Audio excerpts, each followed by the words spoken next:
You take a seed, you plant it, you grow it, you dry it, you roll it, you smoke it, and it goes down smooth. Hey! Spanning the continent to bring you the truth about cannabis and marijuana law reform. I smoke pot and I like it a lot. The Russ Belville Show, the voice of the marijuana nation. Now, here's your host, Radical Russ Belville.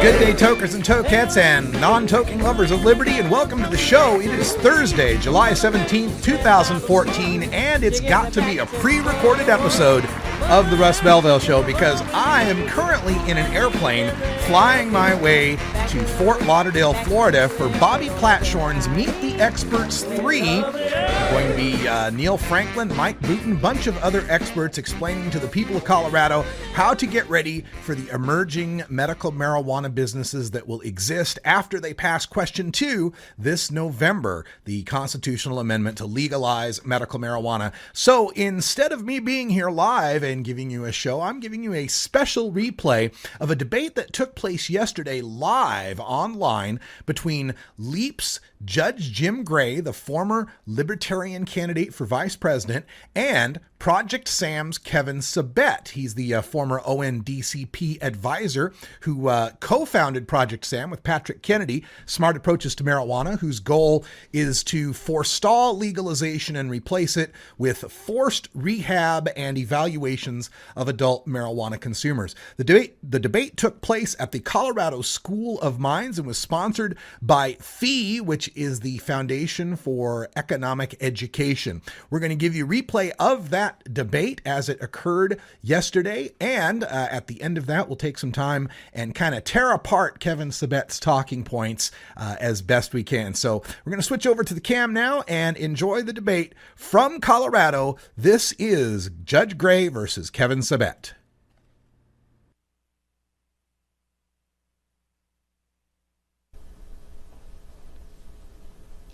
Hello and welcome to today's debate on whether or not legalizing marijuana is a responsible public policy.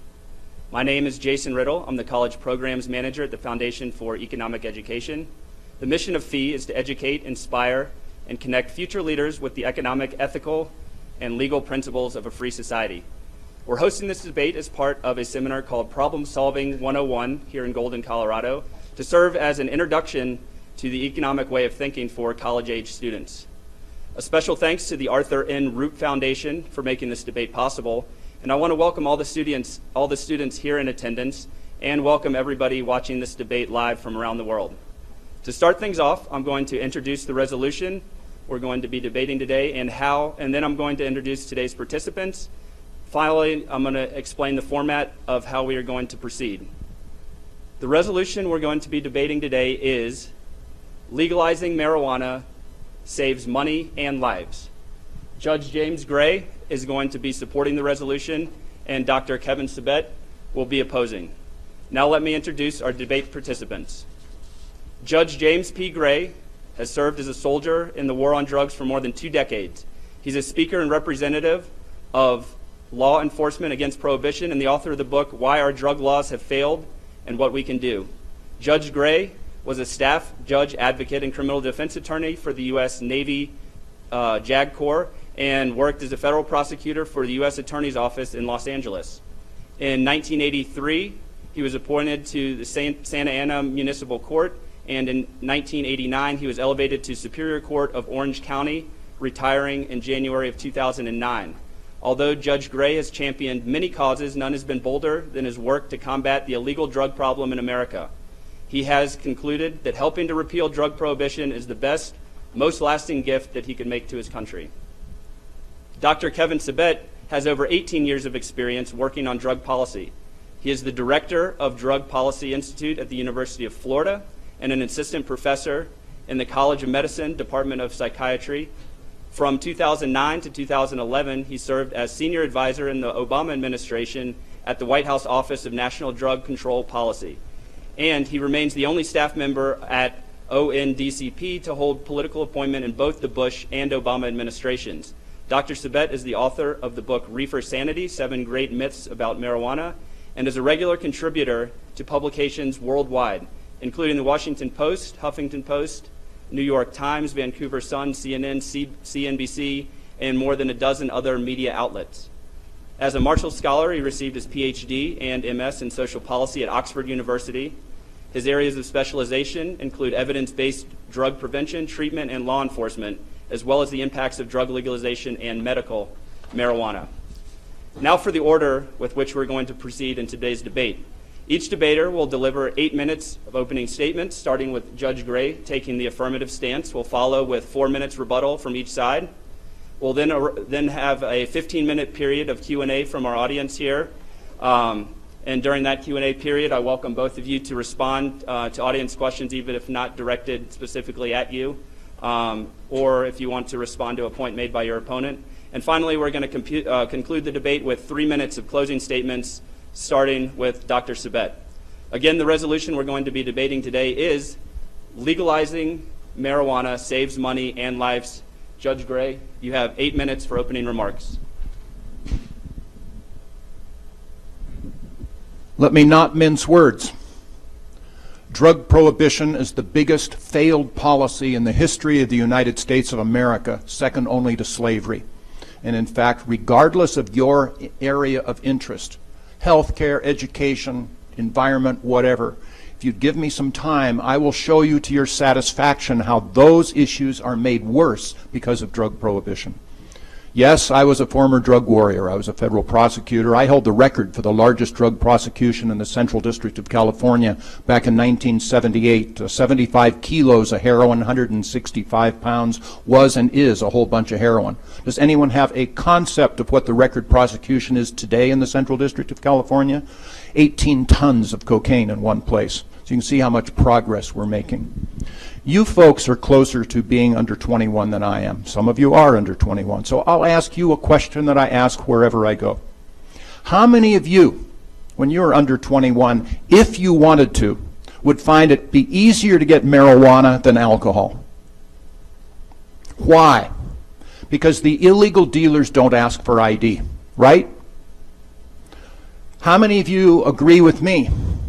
In fact, I'm from California. I am here to tell you that marijuana is the largest cash crop in the state of California. Number 2 is grapes, by the way, if you care. So it's here. We should have learned this from alcohol prohibition, which was a failed experiment.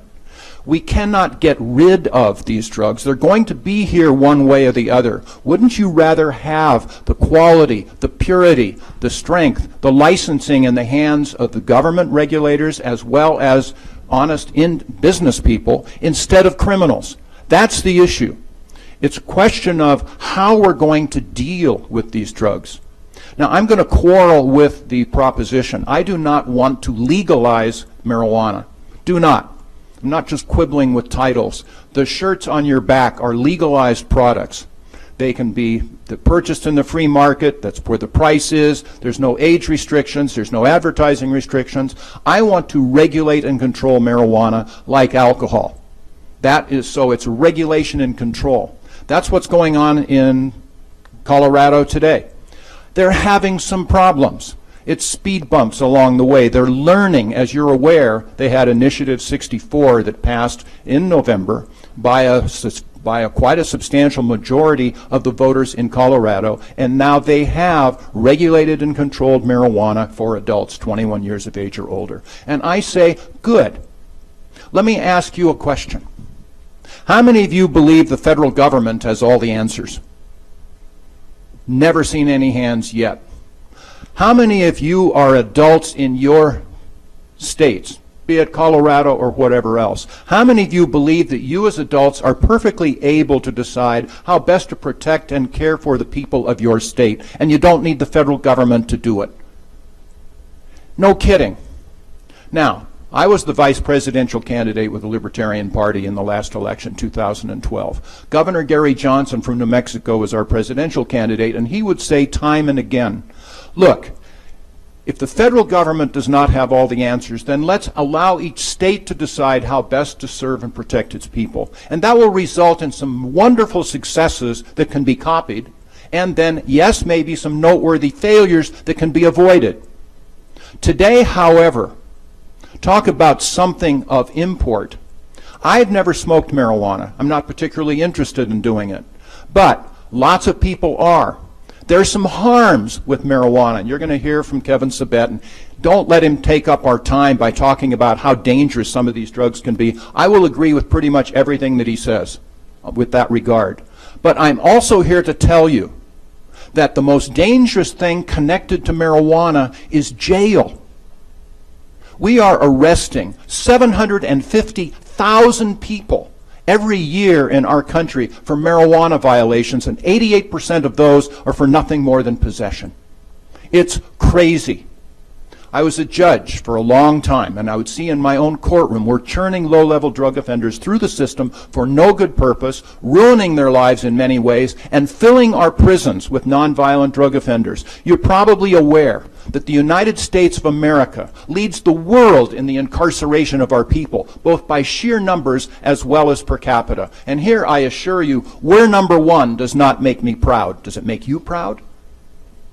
There was a fellow by the name of Jim Webb who was a United States Senator from Virginia, now retired. He saw these statistics and was quoted on the cover of Parade magazine saying, look, either we are the most evil people in the world or we're doing something wrong.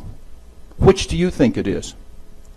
So what you want to do is recognize these drugs, be it marijuana, methamphetamine, whatever, are here to stay. Let's not moralize about them. Let's not wish that we could wish them away. They're here to stay. And sometimes they can be dangerous. Sometimes they can be addictive. So is my drug of choice, by the way, which is alcohol. So there's no such thing as a perfect system. But if they're here to stay, let's involve ourselves with a program that reduces the harms and increases the benefits. And one of those increases of benefits, I sentenced, I still remember, on 4 different occasions, if I remember correctly, young men for being under the influence of methamphetamines. And for various reasons, they had no reason to lie to me at time of sentencing. But they told me, Your Honor, my drug of choice is marijuana. And I would buy my marijuana from the same source. And one fine day, he sold me some marijuana, unbeknownst to me, was laced with methamphetamines. I smoked it a few times and I got hooked. And I remember thinking to myself, wait a minute. That's a quality control issue that we should be able to address. Not that hard. We all know smoking cigarettes is not a healthy thing to do, but at least if you go to your local mini-mart and buy a pack of Marlboros, you're going to know it's not laced with methamphetamines. That is an enormous harm we are inflicting upon ourselves under the policy of drug prohibition. So you've got to understand, regardless of whether a drug is legal or illegal, your body will not forget how you treat it, and it will respond accordingly. So if you start using marijuana, particularly when you're younger and developing, it's going to cause some medical problems.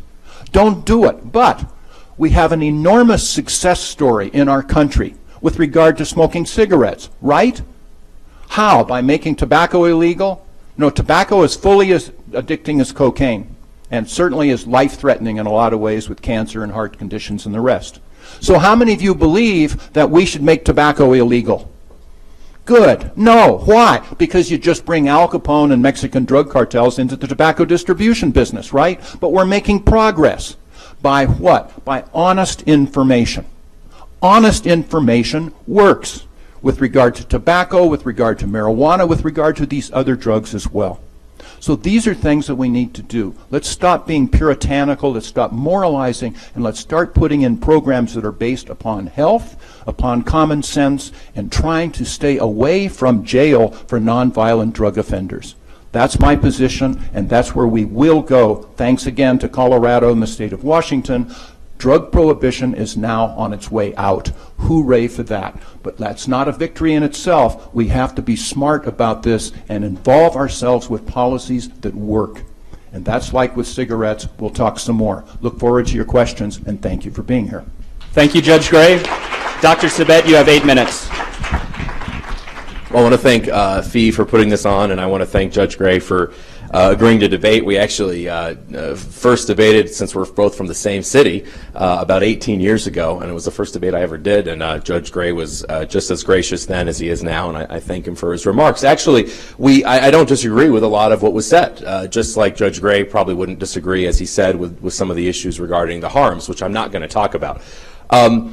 But what I think is the problem here is he's setting up a false dichotomy. And that false dichotomy essentially says this. We have two choices for drug policy, in this case, marijuana policy.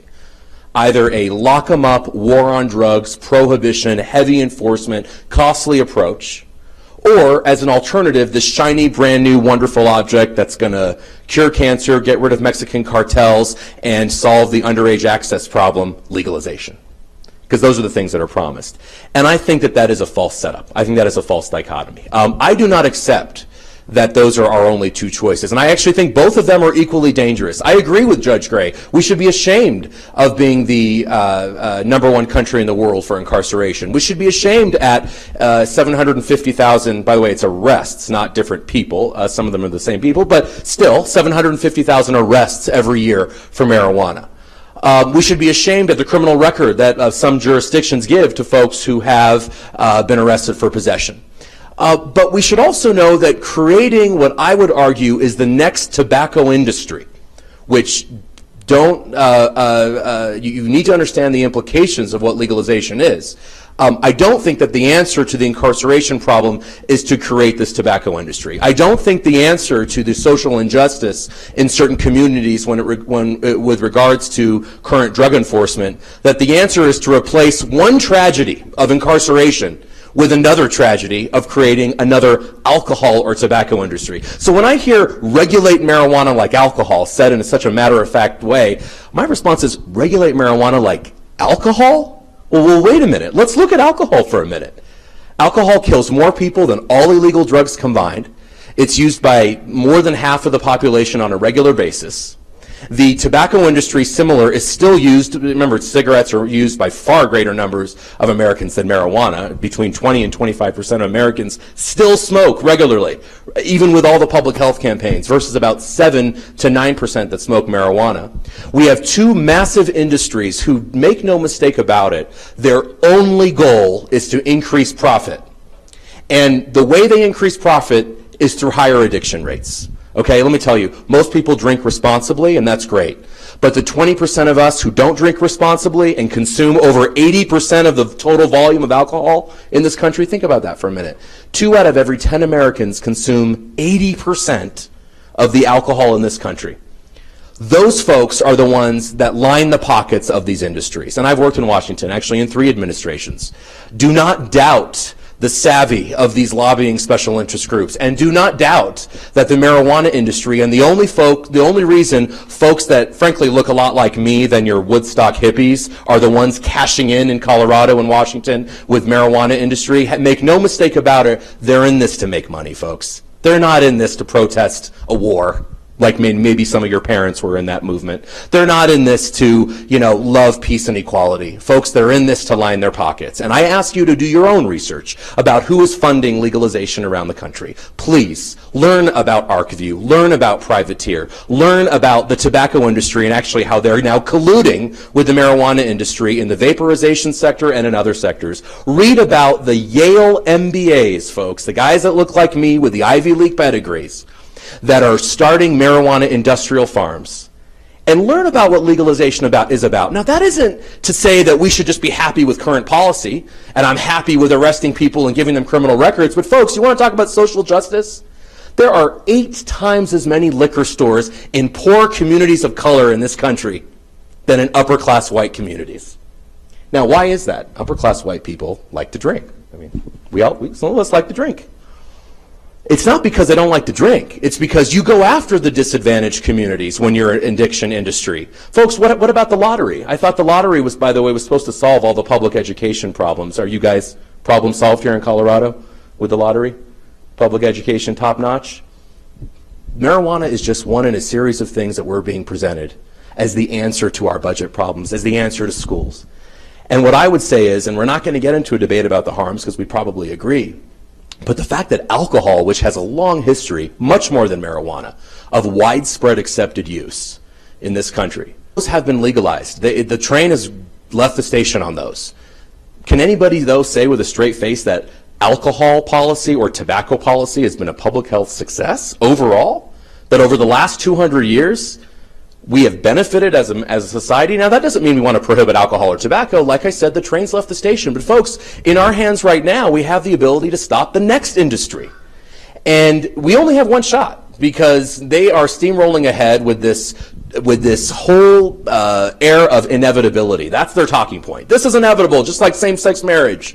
What they're failing to see and realize, although Judge Gray did, I think, explicitly talk about how these quote-unquote bumps in the road that I would argue are more than just bumps, is that the theory of legalization, folks, sound a lot better than the practice of legalization. Okay, when soccer moms in suburban Denver are voted for Amendment 64, I don't think they had in mind the pot shop on the corner next to their kid's school. I don't think they had in mind the advertising, then the mass commercialization and promotion. I don't think they had in mind, by the way, this is supposed to be a child-resistant package. I don't know, any kid, I guess, can open a zipper.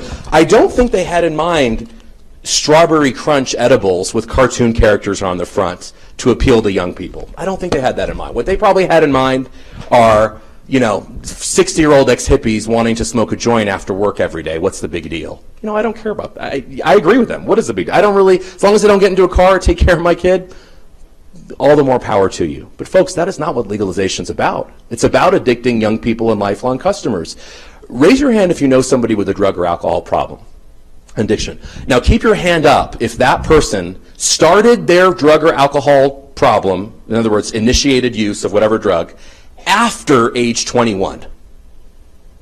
In other words, they didn't touch the stuff until 21 and then they got addicted afterwards. There's about 3 or 4 hands in here, and that's usually OxyContin because your doctor gave you 400 of them when you had a broken shoulder or something and you get addicted to the opiates. That's the problem. But the vast majority of people in here and across the country who have been addicted started when they were young. Folks, they're lifelong customers. That's the point of alcohol and tobacco marketing. You have to appeal to the young people. The 50-year-old hippie isn't appealed by Strawberry Crunch and, marijuana sodas with, cartoon characters on the front of it. This is to start you all down a path, and the folks younger than you, of addiction, because that's the only way to make money. So I am happy to talk about reform. By the way, if we want to talk about decarceration, we need to talk about a host of crimes relating mainly to non-marijuana use, because it's not marijuana that's the issue of incarceration. It's other drugs, it's other crimes, it's mandatory minimums, it's a lot of other things. I'm happy to have that conversation, and I think we have a lot of common ground. Let's talk about diversion, treatment, drug courts, pre-arrest diversion, warnings, fines. That's fine. Let's talk about that. But we don't have to say that in order to achieve that goal, the answer is to create another alcohol and tobacco industry. And unfortunately, the millions of dollars that have been pumped into legalization around this country have presented that false dichotomy as a failed war on drugs, folks, or this wonderful thing called regulation. I don't think we're controlling and regulating alcohol and tobacco that well, folks. And I don't think we're controlling and regulating this new marijuana industry that well, because they're going into every single city council around here with their special interest and informing and lobbying for what they want. And they're in D.C. now with, like I said, guys that look a lot like me, not with the hemp t-shirts have been traded in for the Armani shirts. Let's have a reality check for a minute.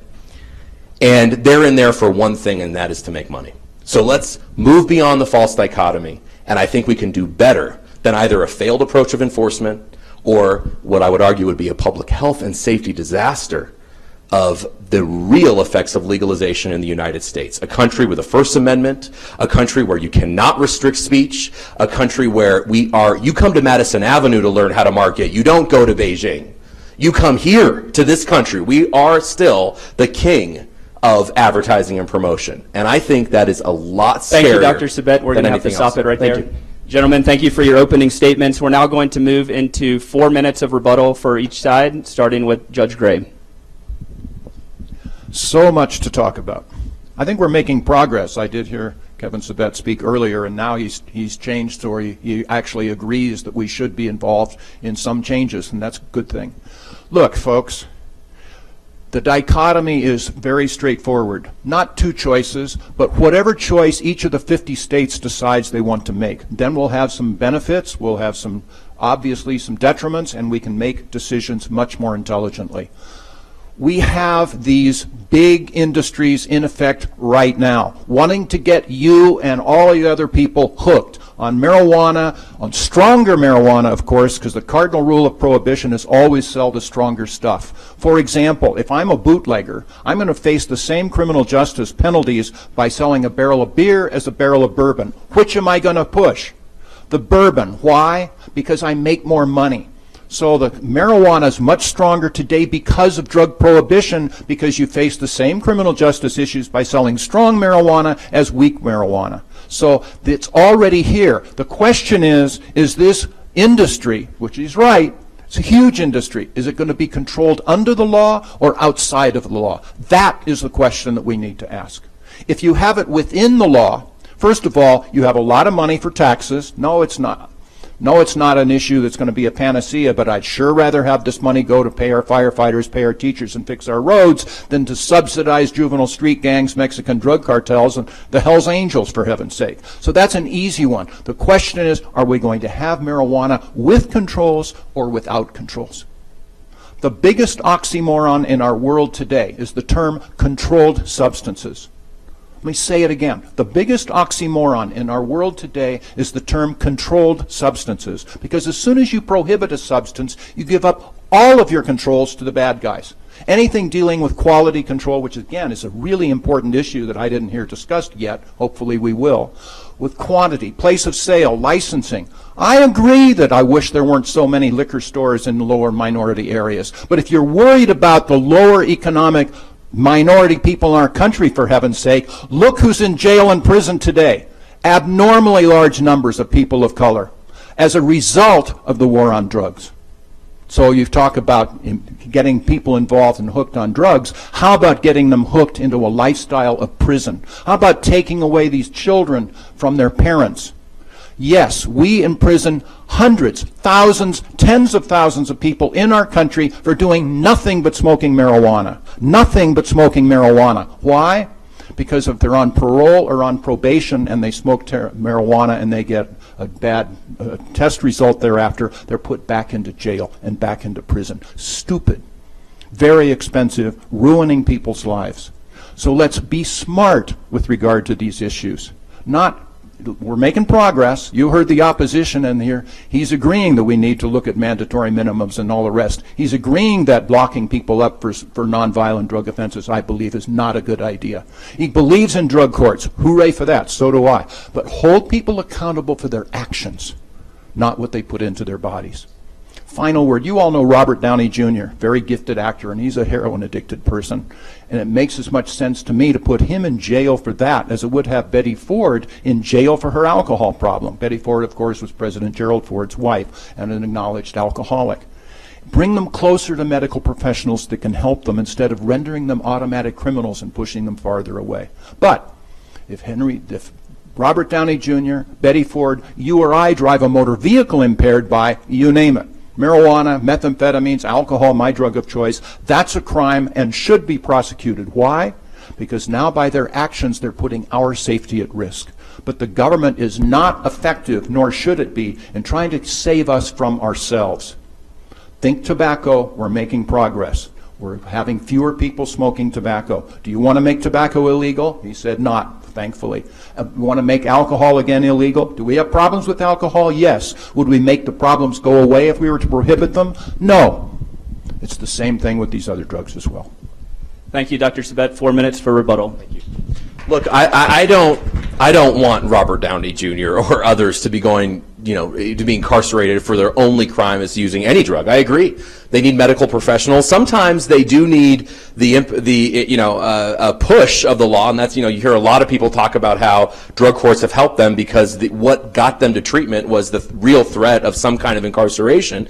And oftentimes, folks, this is not a black and white issue. This is, the heroin is fueling crime, which is fueling domestic abuse at home, which has to do with mental illness issues. These are complex issues. This isn't just, most of the time I'm a perfect angel except for the $300 a day heroin addiction that I have.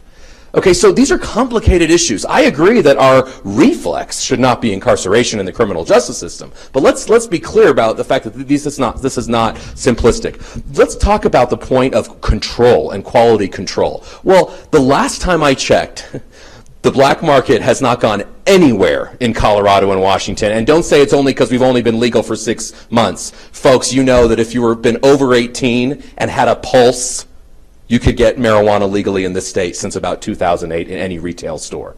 And many of you are smiling because I don't know if you have personal experience or what, but that's the issue. So we've had it here for 6 years, folks. This isn't 2014. We've had the experience since 2008 and 2009, and the data that we have in peer-reviewed journals looking at what's happened here in the state since that time has not been good. It's why towns like Golden, where we are right now, have banned retail shops. It's why other towns around the state have and are going towards doing that. Because again, legalization in theory sounds good. We'll get some money for the roads and the schools. But in practice, having the advertising and promotions in your face is not something that most people, I think, are comfortable with.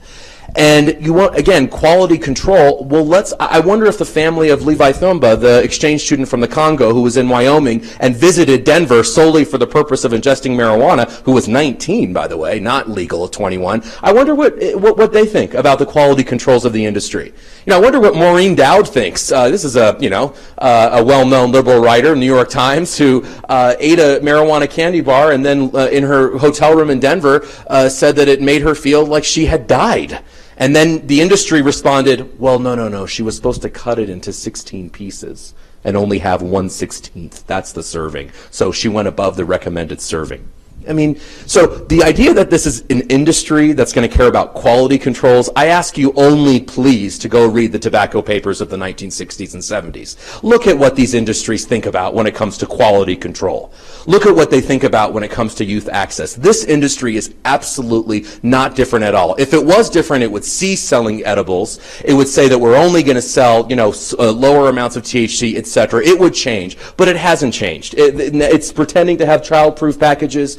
And it's really turned into a joke. And by the way, the black market isn't going to go away. Why? Because the number one customer that has to start before age 21, where are they going to go to get marijuana? It's not legal for kids over 10. They have to keep going to the black market. So, and what about the person that wants 25% THC because the city of Denver said theoretically, oh, we're going to be very responsible and limit it to 20% to have quality control. Well, where is that person going to go? The underground market. Where's the person who wants 90% concentrates, who's been using marijuana for 30 years and needs a better high? Where are they going to go if they can't get the 90% THC concentrate? Well, the underground market. So the underground market's not going away. And by the way, most of you who studied econ know that we have a huge underground market in cigarettes because of the increased taxes. That's been the result. These are the simplistic responses and answers that were given. And the reality is much more complicated. It goes back to, do you want another tobacco industry in society or not? Because that is exactly the same thing that's happening now with marijuana. Thank you. Thank you both very much. We're now going to open it up to a 15-minute period of Q&A from our audience here, from the students that are participating in the seminar. First question, please. If marijuana is legalized, what precautions would have to be taken to limit people driving under the influence of marijuana? What regulations would need to be put into place, and how would they be enforced? Sure, really good question. And of course we have the problem today. People are driving under the influence of marijuana, so it's nothing new. Are more people going to be driving under the influence of marijuana? Actually, in Portugal, that decriminalized all drugs, they found that it did increase marijuana usage and decrease alcohol usage. As a result, they have 10% fewer deaths on the highway because, yes, alcohol can impair, and yes, marijuana too, but marijuana impairs less. It's a problem. And fortunately, the medical science and testing is starting to come up with some tests. Today, it's basically a litmus test, and you take a urinalysis, it'll show whether you've used marijuana in the last 30 days. That doesn't mean impairment at all. Fortunately, as I understand it, they're starting with a swab that you can just put inside your mouth and test if you have in fact used marijuana in the last 10 hours. That's better. You've got to go to impairment. It's a criminal justice problem. It's a thorny problem, but it's true regardless of how you treat marijuana. Well, we're never going to have a .08 standard for marijuana like we do alcohol, simply because of the way the marijuana is absorbed by the body. Right now, fat absorption, alcohol is not.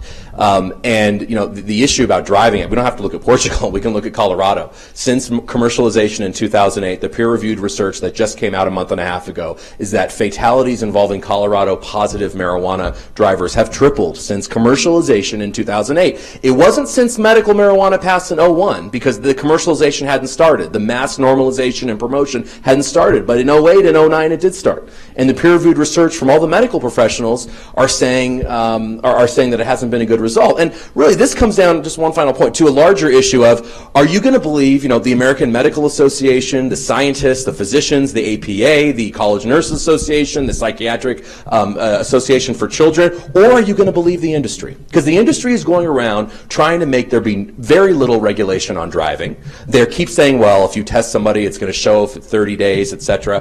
90% of people who test positive on a urinalysis, it's in its last 5 or 6 days of use, not 30 days. I do think it's a thorny issue, I agree, on impairment, but it's something that isn't solved by throwing a nanogram limit or saying that we're going to have a 0.08 limit with alcohol. It's very, very difficult. And the final thing is marijuana doubles your risk of car crash, whereas alcohol at least quadruples it. They're both bad decisions. They're both things that you shouldn't be doing, even if alcohol, by comparison, is more dangerous for driving. They're both bad decisions. Next question, please. Is it responsible to legalize marijuana while there's a drug war going on in Mexico? Wouldn't this just further embolden and strengthen the cartels, possibly causing a failed state? Well, one thing I'll say is, I think that you bring up a good point about the fact that the cartels aren't going anywhere, folks, if we legalize marijuana. You think they're going to turn away 50 years and billions of investment in this country of networks when, a couple states have legalized or the U.S. has legalized? They are still going to be here, but one thing they are doing is diversifying. And we know that the vast majority of their profits actually never came from marijuana. They come from heroin, cocaine, meth, human trafficking, identity theft, and those sorts of things. And this leads to a larger issue and a question that I'll turn over to Judge Gray because I'd like an answer. If we really want to get rid of the cartels, we need to talk about legalizing all drugs. And assuming that they're going to get out of that business, I still don't think they would, because you still need to sell cocaine to someone under 21. Someone under 18 is still going to want meth. Someone has to be there to supply that. So you're still going to have the underground market. But this goes to a larger question of, where does this end with legalization? Again, look at the funders of legalization. Look at their end game. And I would ask Judge Gray, what your opinion on your end game. Is this about legalizing cocaine and meth? And what about the age restrictions? If you have age restrictions on meth at, say, 18, aren't you going to, by definition, still have to have Mexican cartels in an underground market? You ask an extremely important question. Since President Calderon down in Mexico initiated his own drug war, we have lost 60,000 people in Mexico to violent deaths, about 12,000 a year, having nothing to do with drugs at all. Nothing to do with drugs whatsoever. It's all drug money that's caused these deaths. And that's a huge problem. Again, about 90% of all drug problems are drug money related, without saying that the drugs cannot be serious. What are you going to do? Well, at least I acknowledge we had the mafia come into our country and they were given a major toehold, foothold, everything else because of alcohol prohibition. When we repealed alcohol prohibition, the mafia did not go away. You're right. I wish devoutly we'd never made alcohol illegal in the first place to let them in the country. And yes, if we, in effect, regulate and control marijuana in our country, at least we're not going to have Mexican drug cartels raising marijuana. Are they going to be involved with methamphetamines and other drugs? Yes, they are. What are we going to do with that as an end game? Look, I don't know. Which state are you in? That we can address with marijuana. I would have it regulated and controlled. If I were king of Colorado or California, I would bring heroin-addicted people closer to medical professionals who could actually prescribe it and take that out of the criminal justice system. With regard to these other drugs, I don't know. Let's find out what each state does. But at least at this point, we can talk about taking marijuana out. You do not see, for example, Mexican drug cartels raising illegal vineyards in our national forests in competition with Robert Mondavi. They could, but there's no money in it, right? Today you do not see your colleagues on high school and college campuses selling Jim Beam bourbon to each other. They could, but there's no money in it, so that would be deprived from it. Otherwise, yes, the drugs cartels are diversifying and they're involved in all kinds of bad things. There's only so much we can do. There's not a perfect system, but at least we can start making inroads as to those. And one of the things is, let's not have so many violent deaths in Mexico and everywhere else around the world because of drug money. If we want to solve the issue in Mexico or in South and Central America, I mean, none of us, there's no silver bullet, no one has answers, but I would think we need to start with the institutions in those countries that allow for corruption and these things to take place firstly. So rather than legalize marijuana as a way to, I guess, hurt the cartels, again, I don't understand that because they're still going to be involved in underage markets, and in other drugs where they make you make so much more money with cocaine, folks, than you do with marijuana. They will be doing that. But if you're actually caring about Mexico and caring about South and Central America, maybe investing in, I don't know, a stable government with an education system you can be proud of, maybe a healthcare system, maybe an infrastructure and roads. Why not try institutional strengthening, real law and order, real kinds of, judges that you can trust and others versus with the silver bullet of legalizing marijuana. It's a very complex issue. Legalizing doesn't help it. It's not a silver bullet. And by the way, the United States government is bribing the country of Mexico every year by giving about $10 billion of our money to pursue this war on drugs. Stop it. If you want to make Mexico better, stop bribing them to continue the fight for our drug policy. Thank you. Next question. For each of your respective policies, what macroeconomic effects do you expect to see both in the short term and the long term?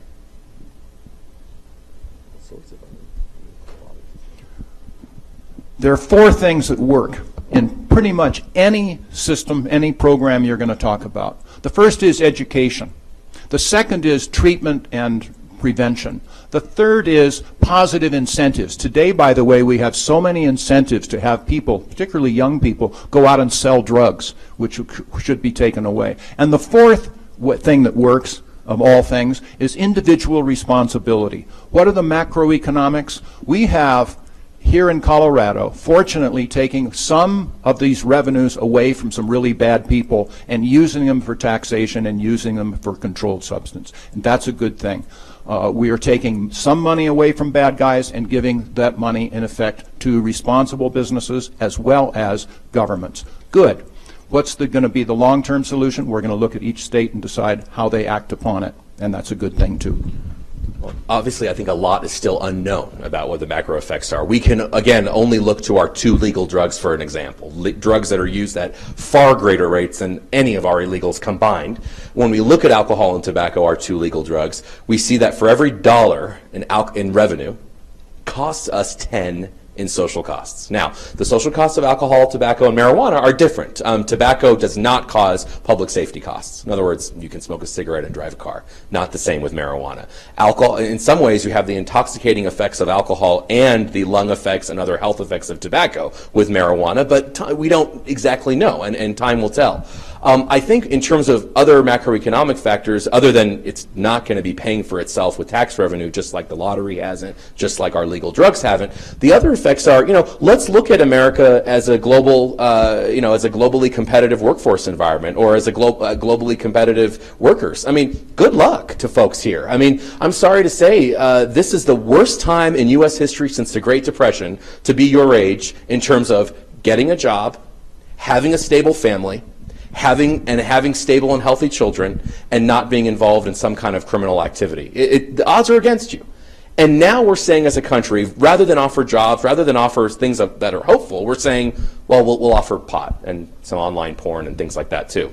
At record rates. It's like, good luck with that. Good luck to you and good luck to America. If we're going to be okay with this kind of stoned workforce, the idea that you're not going to have more people using marijuana if it's legal and available and commercialized and promoted and advertised, we only need to look back at alcohol and tobacco to see that. So I think it actually has dire consequences way beyond consequences on the road or, school today. It has consequences down the road for us as a country. Okay, thank you very much. We have about 5 minutes left in the Q&A portion. Let's try to get to a few more questions. Okay, my question was actually just for Dr. Kevin Sabet, because you mentioned a number of times about how marijuana legalization is sort of financially spearheaded by the businessmen and companies like ArcView and whatnot, who are self-interested in making a profit. But a number of credible sources cite the money that's spearheading against that movement. They cite the liquor industry as contributing the vast majority of funds, spearheading the movement against legalization. So I was wondering if you've heard of the special interest money against the legalization and how legalization would harm the alcohol industry. And I was wondering if you think that sort of nullifies your argument against the special interest money that's promoting legalization. It would only nullify it if it were true. We don't take a penny, nor do any anti-drug groups from the alcohol industry to fight legalization. You can look it up, opensecrets.org. We are a volunteer organization that gets smeared by the legalization and marijuana industry as taking money from pharma, never taken a penny, as taking money from prison unions and prison industry.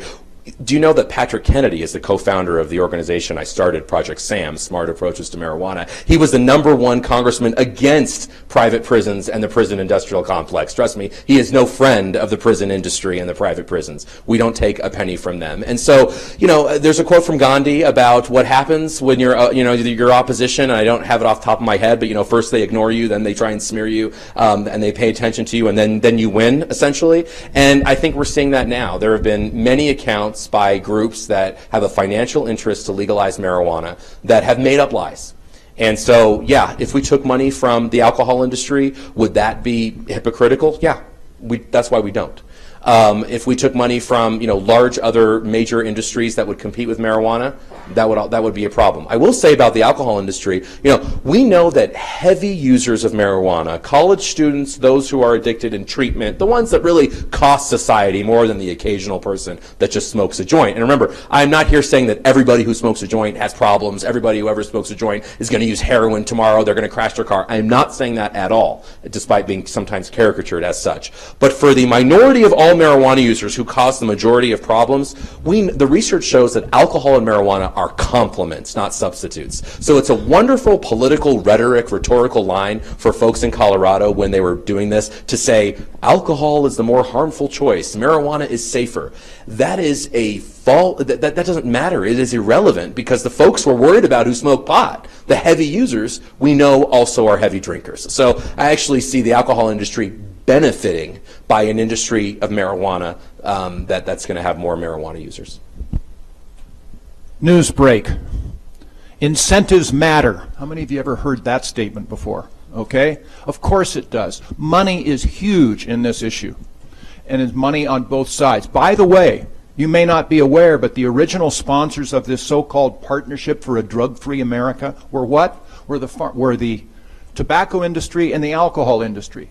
Drug-Free America, indeed. Is my understanding the biggest funder today of the Partnership for a Drug-Free America is the pharmaceutical company. That is false. But I haven't heard and that's not us, but that is false. It's my turn. You're lying. It is. Okay. It is simply money that is dictating these things. I don't get paid. I'm not earning any money. LEAP doesn't, they're volunteer speakers. We do this because of what we have seen. Our drug policy is not working. There are other people that use this as their full-time job. In fact, I think Dr. Sabet is one of them. But one way or the other, yes, money matters. Incentives do matter. Let's put the incentives on the side of not having your colleagues and my colleagues going out and selling illegal drugs. Let's regulate, control them, and bring them back under the law. If there is money to be made, I don't want these to be advertised. I have taken a strong position against advertising these for kids or anybody else.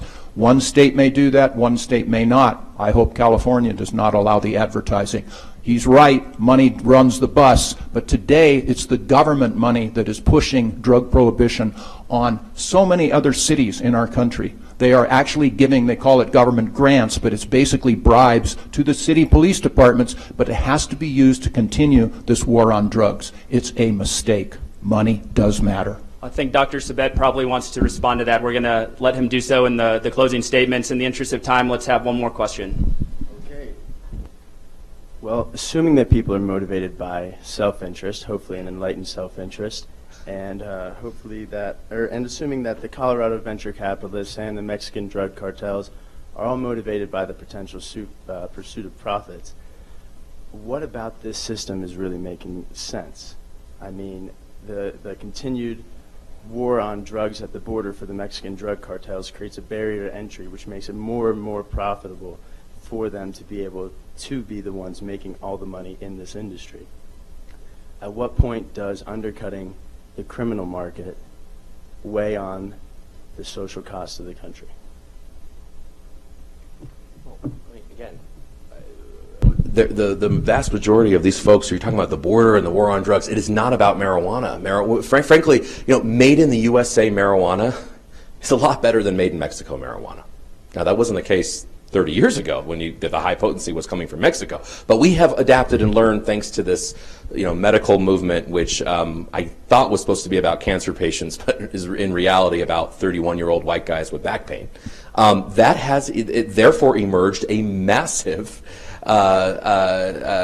industry here in the United States. So they're motivated by the fact that they want profits, and they want profits just like, I want you to read the Wall Street Journal, maybe many of you had, on the March 16th edition, the Saturday interview, if you doubt what I say about the industry. Please read the interview with the person who says he will be the Philip Morris of pot. And coincidentally, he's from the same area that both Judge Gray and I are from.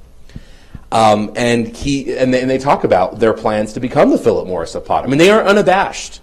And, it's such a joke and a sign of desperation when I hear these, accounts of, well, you get money from the, in this industry and that industry, which have never been documented in terms of what the groups, the SAM, that were really the ones pushing back against legalization.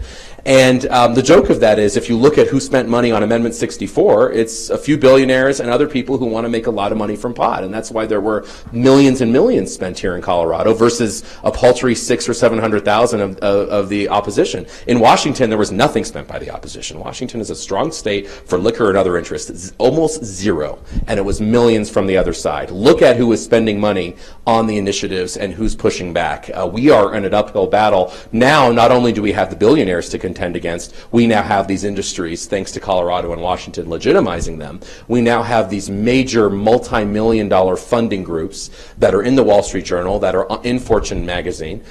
So they have a very strong incentive, again, to recklessly promote use. I agree with Judge Gray. I hope that in my home state of California, if they pass legalization, that there is no advertising. But that is a dream. That is never going to happen, because they have to rely on heavy promotion and advertising in order to sell their product. And, by the way, you restrict advertising, you will be sued the minute you do it, and you will lose. Just like when the governor here, in his good faith attempts, because he was never a fan of what's going on, as you all know, when he wanted to put marijuana magazines simply behind the shelf so that they weren't near the cartoon magazines where the kids were, he was immediately slapped with a lawsuit, and the judge said, you cannot restrict that reach. And you cannot restrict the magazines and the coupons. Open any magazine here. I'm sorry, look at the biggest newspaper in the state, where they're getting their funding from the revenues. So that's what we're talking about when it's about economics.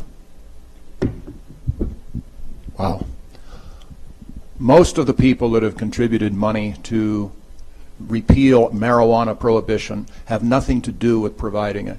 George Soros is the guy that is talked about a lot. He's not involved in that business. There are lots of other people. They just see what is happening is undercutting the fabric of our very own country. And they, if it's a matter of patriotism or loyalty or whatever to you, are trying to get the worst policy in the history of our country, second only to slavery, repealed. The bottom line is, let's try and put our heads together and figure out a better system. We couldn't do it worse if we tried under today's system.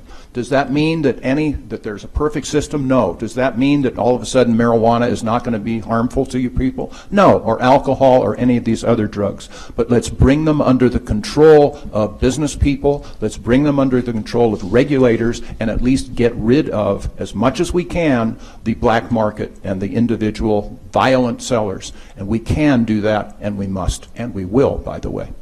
Thank you very much. Now we're going to move into a period of 3 minutes of closing statements, starting with Dr. Sabet. Well, again, I want to thank everybody for coming to the debate, and the organizers and Judge Gray for debating. I wish this was about a responsible industry. Again, I wish this was about the fact that, these things are going well, and that Strawberry Crunch bars don't say that there are actually 10 servings in this, and that this chocolate mint is supposed to be 3 to 3.5 servings, this tiny thing that barely fits in my hand. I think that this has shown, as have the increased emergency room admissions that we've seen all across the state, as you know, with the kids getting hands on edibles. I think this is the fact that the baby boomers, many of whom are driving this issue and think that there's no big deal, there is such a disconnect between the marijuana that they smoked at Woodstock and the marijuana that is out here now in these edible high potency forms, the vaporizing, the dabbing, close to 100% concentrates. Those things were, you couldn't even dream up that in the 60s and 70s. And so you have a lot of our parents who are saying, well, you know, I tried it a couple times and it's fine and moved on and whatnot.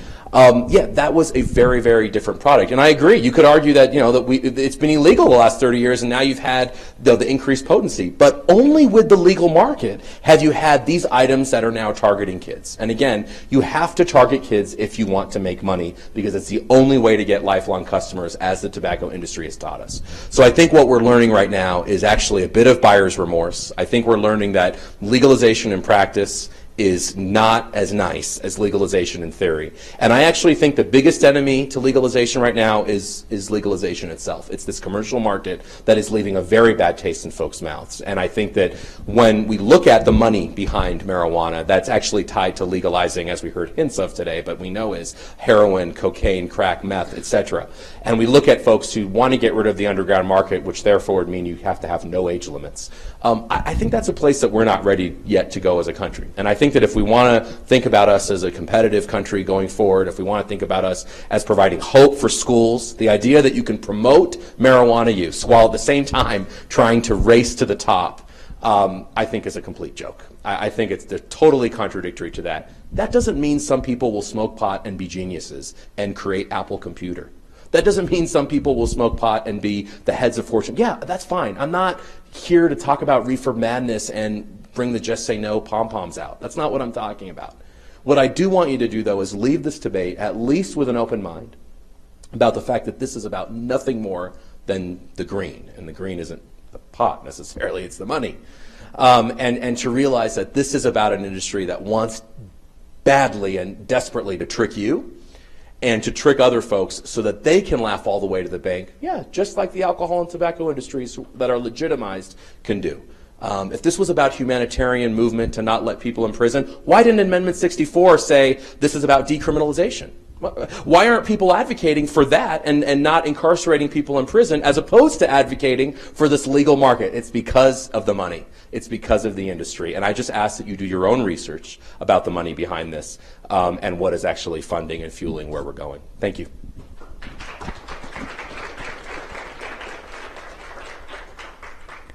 I heard a story one time about a man who said, you know, when my grandmother turned 72 years of age, she started walking 5 miles a day. Now she's 75 and we haven't the faintest idea where she is.